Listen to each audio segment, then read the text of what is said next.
ভয়াবহ পরিস্থিতি আমরা আছি। গুম করে দেয়, খুঁজে পাওয়া যায় না। বাচ্চাগুলো এখানে দাঁড়িয়ে স্ত্রীন বললো আপনাদের সামনেই।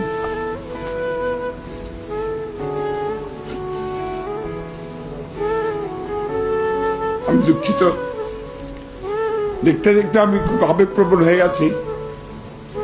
বলে যে বাবার সঙ্গে ঈদ করতে চাই, সেই দেশ এখন এর জন্য যুদ্ধ করেছিলাম।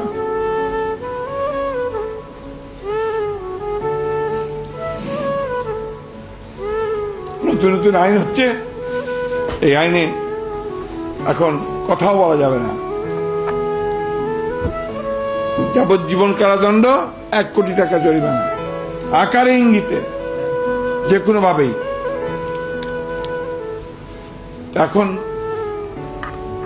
আপনাদের কি ভূমিকা হবে আপনাদেরকে নির্ধারণ করতে হবে। আমরা যারা রাজনীতি করি, আমরা ধরে নিয়েছি যে আমরা আপনার শেষ জীবন আমাদের হয় জেলে কাটবে অথবা ফাঁসিতে ঝুলতে হবে।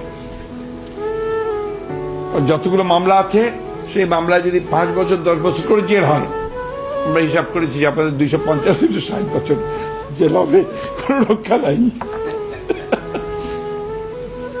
এটা আমার কথা। সাধারণ মানুষগুলো যে কষ্টে আছে, সাধারণ মানুষগুলো যে একটা দম বন্ধ করার শ্বাসরুদ্ধকর পরিবেশে পড়েছে, স্বজন হারাচ্ছে, পুত্র হারাচ্ছে, স্বামী হারাচ্ছে,